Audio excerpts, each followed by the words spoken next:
Welcome to That's So Vegas. I'm your host, Christine McKellar, and I'm here, as I always say, in the fabulous Las Vegas Arts District, downtown Las Vegas. And a perfect example of why Las Vegas is so fabulous is my guest here, Michelle Johnson. Hello. Welcome, my dear. You're also known as the First Lady of Jazz here, for those in the know. And for those who don't know, they'll know by the end of this episode. We're going to be seeing some of your performances on video. And also we're going to talk about, you have an exciting event coming up at the Smith Center in March. At the Jazz Cabaret, right? Yes, at Myron's Cabaret Jazz. Do you know that I remember when the Smith Center opened and the excitement in this town to finally have a venue like that, and then with all the talent here, and I'm not going to babble forever, I just wanted to give you guys a little bit of background. And having watched you perform, the way that you interpret songs, it's amazing. Some classics that a lot of people would know of many generations. But tell me a little bit about your musical background and what led you to jazz, because I know you cover different genres. Well, the jazz genre wasn't the first thing I fell in love with. I actually grew up listening to a lot of Carole King and James Taylor. Oh, yeah. And that's a whole nother story, really. That's my generation. My passion. But the jazz thing happened because my parents owned a lot of jazz records, and I used to spend a lot of time when I was very young listening to different versions of the same song. So I would listen to Sarah Vaughan and Lena Horne and Frank Sinatra and Tony Bennett all doing their version of Misty, and I would memorize all the inflections of the different singers. And over time, I realized these are standards. I learned what a standard was, and I just fell in love with the genre. And then I discovered Ella Fitzgerald, and that just changed my life. Blew changed the top way off I your sang, head. the way I hear music, and it's just always been one of many genres that I love, but it's the one that sort of stuck to me when I moved to Vegas and started singing. When was that? I moved here in '95, and so I've been here a while. From New York City. Oh, so great, of course, I'm a New Big Yorker. Apple. Yeah, but I grew up in Egypt, so it's a little odd background. Cairo, Egypt. Yeah, my parents were diplomats and an educator, and after that I went to Yale University, and after I graduated, I moved to New York and did the singing thing for a while, had a great time, but eventually decided I wanted to settle down and not be on the road. And that's how I ended up in Vegas. Didn't you apply to Harvard as well? Or? Well, I was going to, the plan originally was to go to Yale undergrad, get a good major. I majored in English, and then possibly go to law school. And if I was going to do that, it would have been, my first choice would have been Harvard, but I changed my mind. So the singing kind of seduced you away from I spent a lot of time at Yale singing and doing musicals and doing theater. And I did graduate, but it was definitely a challenge because I spent a lot of time in entertainment. Did you do a minor in music or something like that? That means a little crazy, but that sometimes works. Where did the music come from? Your mom, your dad, and especially if you're living in Cairo, Egypt. I mean, isn't that kind of, were you kind of lonely or something and then you turned to your music, or what was the life like there? No one's ever asked me that question about what made me choose it. I mean, I started out, all of us took piano lessons. I have siblings, and that was kind of a thing we did. My parents are both very musical, so music was important. The arts were important. But I do think, you're right, that it was kind of like a friend.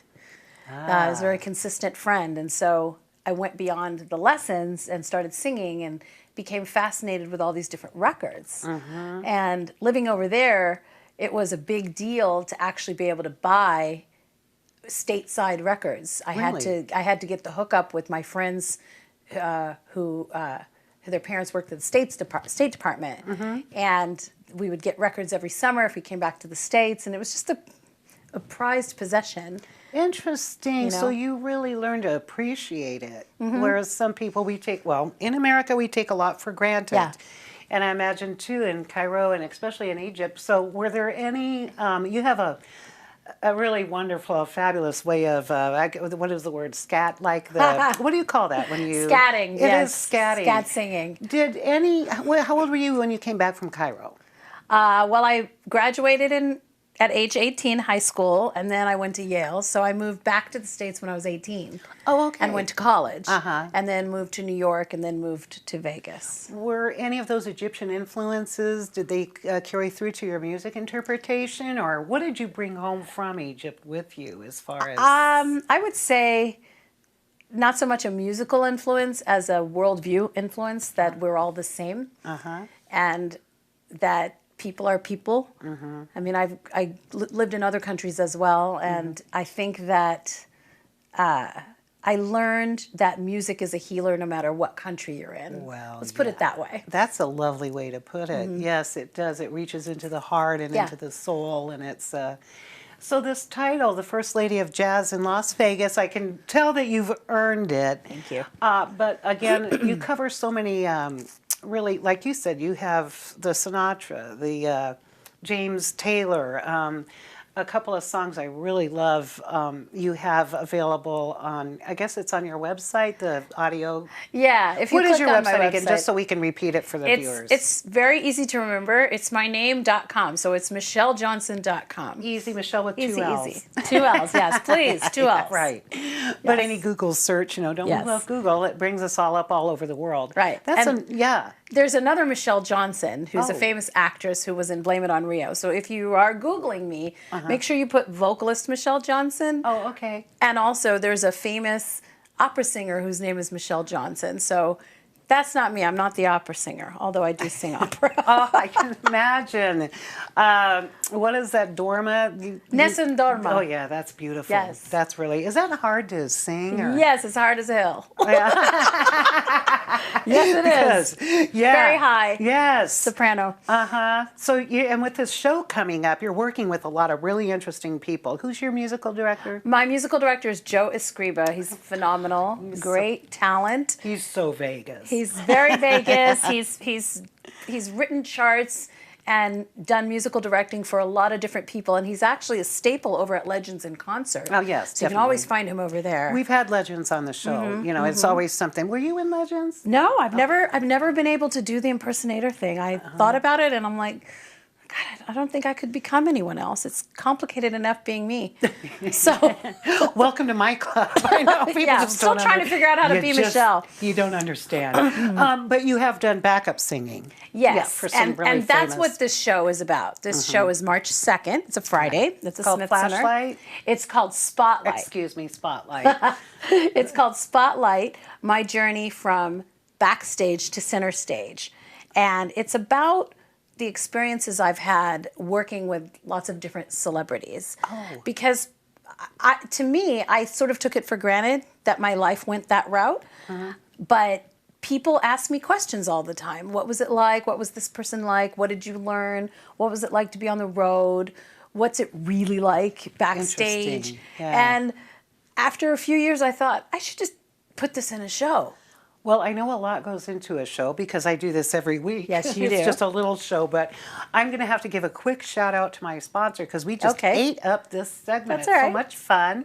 And we'll be right back after this break. Do not go away. Don't forget the Red Roof Inn on Paradise across from the Hard Rock Hotel. They're pet friendly and close to the airport and Strip. And I'll be right back with Michelle Johnson. I can't wait.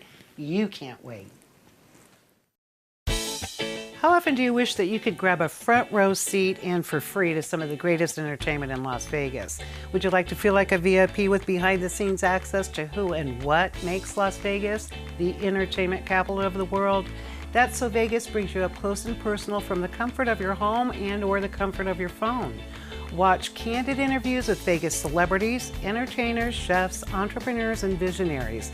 Like us on Facebook, join us on Twitter, and subscribe to our That's So Vegas TV channel to get each week's latest episodes. I'd like to give a quick shout out to one of our sponsors, CR Realty Services here in the Las Vegas Arts District. It's so fine to see your face at my door. I just wanna stop and thank you, baby. How sweet it is to be loved by you, baby.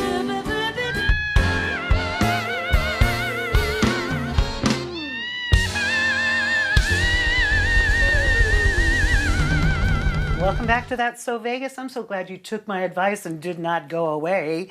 But I know they were sticking around for you, Michelle Johnson, the Las Vegas First Lady of Jazz here. I'm having so much fun with you. That first segment just I know, zipped right flew by. Gosh, and you've got the Smith Center, and I'm not going to say flashlight again. Or what else did we say? Pen light, flashlight, It's strobe a light. spotlight. It's called Spotlight. Yes, because you've had an incredible journey all the way from Cairo, Egypt, into Yale, and skipped Harvard. But that's because you love your music. Yeah. And you've put together a show, a production that's kind of like your journey there. And before we get into that, because we did mention it in the previous segment, and I find it fascinating. I know that you've sang backup Yes. to quite a few performers, and Yeah. so does anything? Probably you have a sheet a mile long with that, but anybody in particular that you think the viewer would be interested that you enjoyed working with, or maybe was a learning curve? Or? Well, my experience with Gladys Knight was pretty fascinating. She was my because neighbor. She's such an icon, and also I learned a lot from her about protocol and etiquette and things like that. I just learned a lot from her about how to be. And I worked with Sheena Easton for several years, and we became friends. And she really shaped my ability to lead a band and to do my own production and sort of be in charge of my career. She really helped me a lot By with lead that. a band, what do you mean? Just by with your voice? Well, or? as a singer, a lot of times, especially as a female singer, we can often fall into this trap where someone else is in charge of everything, and that may work for some people, but I'm kind of an alpha personality. And I learned from Sheena and from Gladys and several other women that ultimately the buck stops with you. So you have to put your stamp on everything, you have to approve everything, and it's okay to be in charge. And that's something that narrative doesn't always come through when someone is starting out. It's great to have a musical director, but ultimately you're in charge of your brand. And I learned a lot from them about that. That's interesting. I always have to throw this in, but Gladys was my neighbor for quite a while. Right. And we played tennis together She's at Green fabulous. Valley Sports Club. And she was kind of like that with us, too, because she was the one right there if there was a tournament or something coming up, as we're playing, telling us how good we are, as good as we think we are. And I mean, the woman She's is amazing. very inspiring. She is inspiring. So you're working with one of Las Vegas' own and beloved, Joe Escriba. Yeah, Escriba with this production. Right. And so how is that coming about, and how long have you been working on it? I mean, March isn't that far away. No, I mean, this is in a little over just a few weeks away. It is. And Joe is great. Joe and I both, our brains are very similar. We're a little bit ADD, so when we get together, we can get along. We can jump around and not annoy each other. Right. But I love him because he has a great ear, and he knows how to pull together the right musicians for a project, and we have a lot of fun. And he's very skilled, and he writes great charts, and I'm really looking forward to it. Now, by chart for the viewer, that's the whole process of how the production's going to go? Well, when people come to see a show, I think a lot of times they think these things just magically happen. Everyone just happens to know all the notes to every song, and everything just gels. And it's more complicated than that. And a chart is really a piece of paper or electronics, like on an iPad or something, with the chords and the notes to the music. It's sheet music, but it's also a map so that everybody knows where they're going.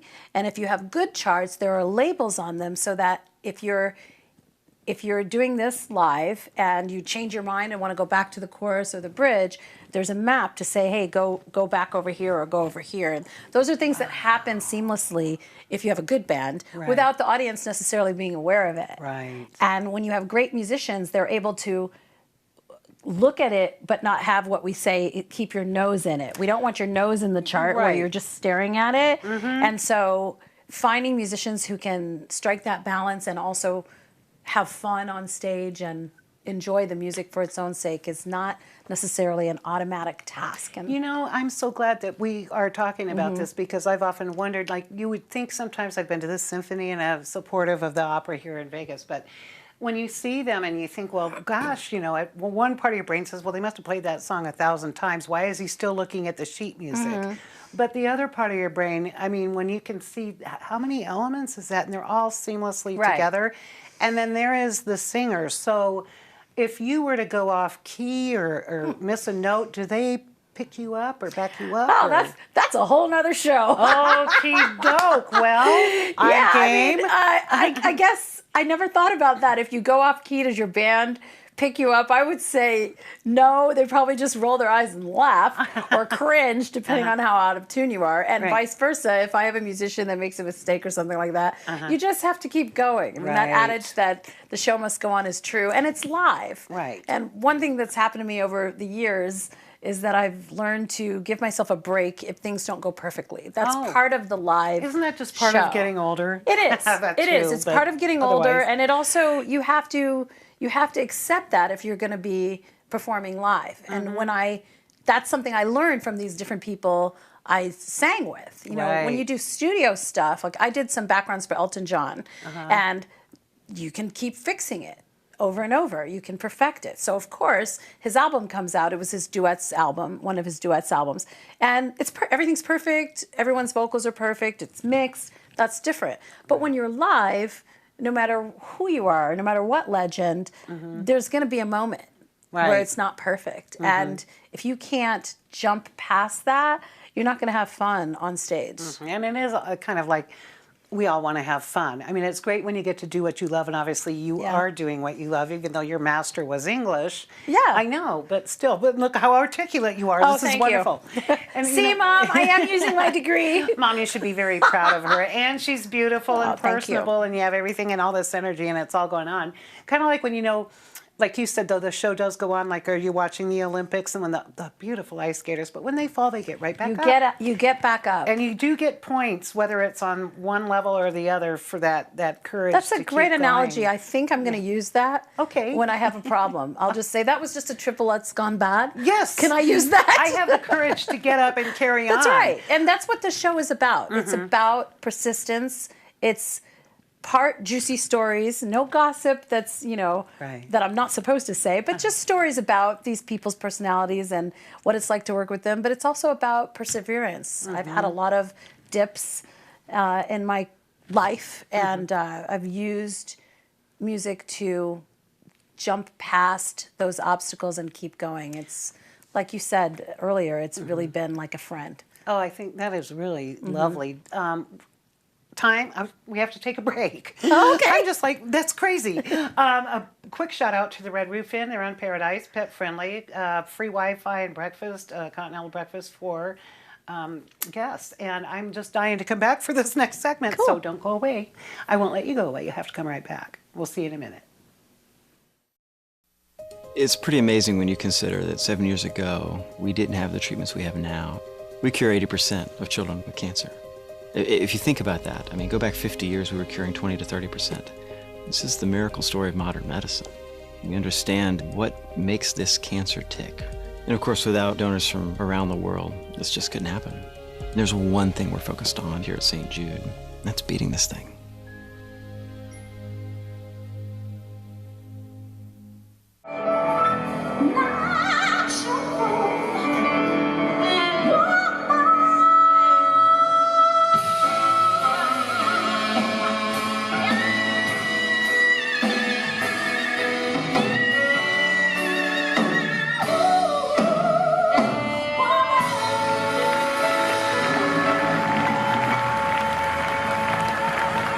Welcome back to That's So Vegas. I'm still here, and I'm so happy that I have Michelle Johnson here, the First Lady of Jazz in Las Vegas. You have a show coming up, Spotlight. You Yes. are going to be in the Spotlight at the Smith Center, and we talked briefly about just some of the really wonderful performers that you've sang backup with and learned and grown. You have grown from these people. I and have. it helped shape you into the fantastic performer that you are today. But you have a lot of natural talent. Thank you. Anyway, your voice is just amazing. I love how you do the jazz scat and all that. But viewers, you can catch clips on your website. Mm-hmm. You can get a sample, but really tickets are available and selling for the event at the Smith Center. That's right. The Spotlight. So tell us more about this production, because I know it's very special to you. Well, I've been really blessed to have been at the Smith Center before. Yeah. And specifically, this is in Myron's Cabaret Jazz. It's a really intimate room. I love it. It that only room. holds 241 people.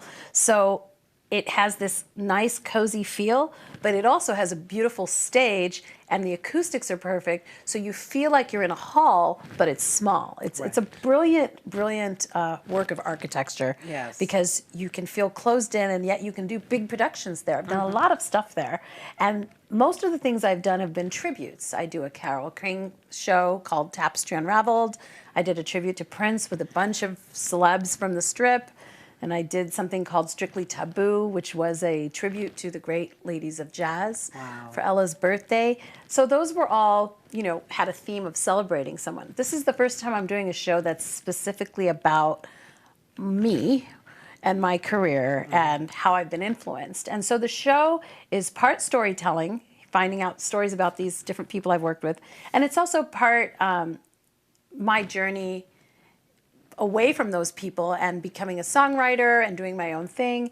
And I would say ultimately it's about a self-empowerment, especially for women, and how if you focus on things, you can achieve them. So it's kind of a feel-good show. So you've kind of woven a tapestry of your own. Yes. And so as you've probably, do you tell stories as you weave the songs together? Yes. And then each story is Moves on to the next phase. Yeah. It's not okay. necessarily chronological, but it's just a little snippet into what this life is like from another perspective. If you think of yourself as standing on the side of the stage, like my hubby and I have a company that does backline where we provide the instruments and amps and things for people when they're on tour.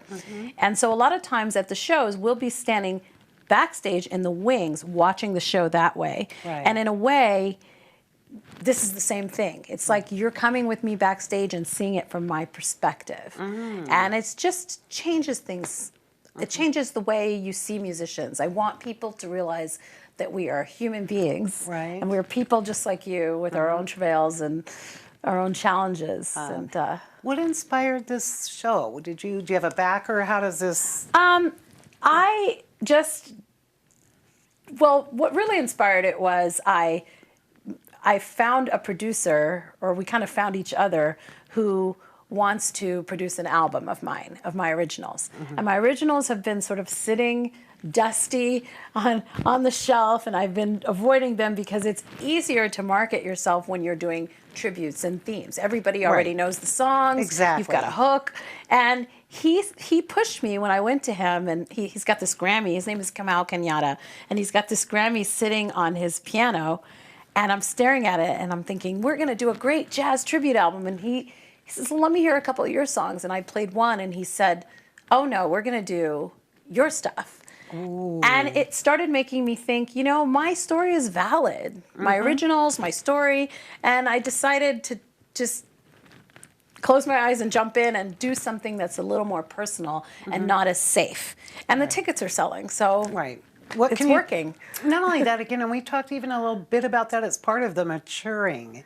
Yeah. And you had to, look at all the great tips that you picked up, and then being in the presence of, and they all had to pay their dues too. Yeah, and finding out, like I said, finding out that these people are real and that they have their ups and downs too, and realizing that I'm a type A type of person, so once I accomplish something, I don't celebrate for more than maybe 20 minutes, and then I put it away. Right. And I'm trying to take a step back and walk that balance between not wanting to be like, hey, look at me, I'm the greatest, because I don't believe that, but also saying, you know what, I've done some stuff. Right. And it's worth talking about and maybe inspiring someone. And that balance is kind of what the show's about, and that's why it's called Spotlight. And how long is the production? It's about 90 minutes. Okay, that's maybe a little perfect. shorter. Right. Yeah. And like you said, I love that venue. Oh, It's amazing, and beautiful. they have bar service and Yes. service and Myron Martin right. gave us such a gem in Yeah. this city, for not just for locals, but for people who do interesting cabaret acts in New York and all over the world. And the crew at the Smith Center is outstanding. The That's what I've sound heard. crew, Right. they're fabulous. Yeah. The Kevin creme de la Harvey, creme. mwah. And so it's one of. I mean, I play at other places too. I'm going to be at the Space, which is Right. another great venue. Love it. Going to be there Mark's in it. April 24th, doing a tribute to Ella Fitzgerald for her birthday. And I I sing with the Platters, and we go all over the place with Sonny Turner. So Yeah, I can tell you have a really good Do a time lot with of what you things. do. I think Yeah. it's just wonderful. And, Thank you you. know, not everybody gets to do what they love, you know, as far as being in a profession, getting paid for it and having it. Yeah. And this is our short segment, so we're going to have to wrap up in a minute. But All I right. did want to ask you, how happy are you just to be settled here in Las Vegas and you're not on tour anymore? I mean, you probably can't, you do tour a bit, but... I tour a bit, but honestly, that's what led me here. Was I had been on the road with a lot of different rock acts, and I've had these crazy experiences. I got to work with Slash. I got to work with Paul McCartney. Crazy stories, but I'm really a homebody. Right. So Vegas gives me the option of being in a city where all the entertainers come to you, and you can Exactly. get these great backup gigs, and now I can do my own thing without being as harried as I was in New York. Not that I don't miss it, I do. Right, I miss but- the bagels. But I'm not doing carbs right now, so it's probably a good thing It that all I'm works not out. there. It all works for the highest good, right? Yes, Doesn't it? yes. So My goodness, I'm so- happy. well, that's so Vegas. I mean, when people come, that's why. Yeah. And that's why I love my show. I meet the most interesting Thank you people. so and, much. You know, it's going to be really interesting to come see. I can't wait to March come see the 2nd, show. Friday. I'm going to be there. You are gonna be there. Yeah. So, and everybody else should be there. I see no reason why not. There are still tickets available. There are still tickets available, and I encourage people to come out and see this local talent. Sometimes that sounds like a, you know, oh, local talent, what's that? Well, in this town, local talent is primo. It really and people need is. to come out and support, and also Absolutely. learn something about the business from people who are insiders. I mean, it's going to be fun. So it's going to be exciting in March. There you are at the Cabaret at the Smith Center, and the spotlight is on you. Thank you. I'm excited about that. Yeah, it's going to be just a walk through your life, and like you said, you're going to be showing people just what it's like looking in from the Yeah. outside. That reminds me of an album way back in the day. I don't even know why that came into my head. Savoy Brown. Who knows? We were talking about, you know, your whole journey and how you've listened to all the greats. And Yeah. but you know, one thing I did mean to ask you is you did seem to center on jazz when you can do so many other genres. And is your show mostly jazz, or is No, it again? I think there's maybe one jazz moment in the whole show. Okay, So I don't want that moniker to get people confused. Right. That's a genre that I've embraced and am known for. But Right. this is going to be rock and roll. You're going to hear songs by Paul McCartney, Elton John, Sheena Easton, Gladys Knight. None of that is jazz. And there are a bunch of other artists I've worked with, some country artists. So this is more of a smorgasbord Okay, great. of music. And there's hit songs that everybody loves. So I don't think you're going to come away thinking, oh, why wasn't that a jazz show? You're going to come away thinking, those were a lot of artists, and I never knew those stories. Plus, there are going to be songs that we resonate to. Exactly. And that's important because, you know, the songs take me back. They can take me back even decades before I was born because my parents listened to them. You know, I could just keep you here forever. How about Thank you, we Christine. Well, we'll see you after the performance. It's March. Definitely. I'm doing a meet and greet right after the show. And also, happy to talk to people. I love that, and I'd like to have you come back on the show and maybe bring your musical director or something. That'd and we be can talk a little great. bit more about that. Yes. Boy, oh boy, this time has flown. I have to give a quick shout out again to the Red Roof Inn. Stay tuned for some of the latest Vegas entertainment updates. And until next week, I'm Christine McKellar, and that's So Vegas.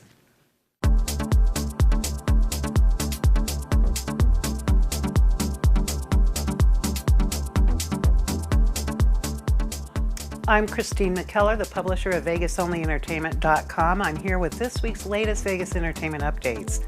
The 8th Great Vegas Festival of Beer will return for 2 days downtown Las Vegas on Friday and Saturday, April 6th and 7th, and will coincide with National Beer Day. Produced by Motley Brews, more than 500 beers and 10,000 attendees are expected to participate throughout the 2-day event.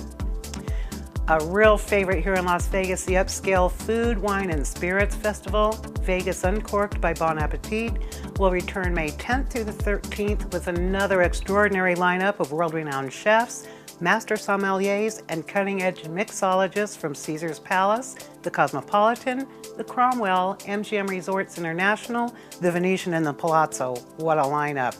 The 12th Annual Epicurean Affair will feature fan favorites such as Bobby Flay, Giada De Laurentiis, Gordon Ramsay, Guy Savoy, Julian Serrano, Lorena Garcia, Masuhari Maramoto, Michael Mina, Nobu Matsuhisa, Stefan Hopcraft, and more. What a lineup.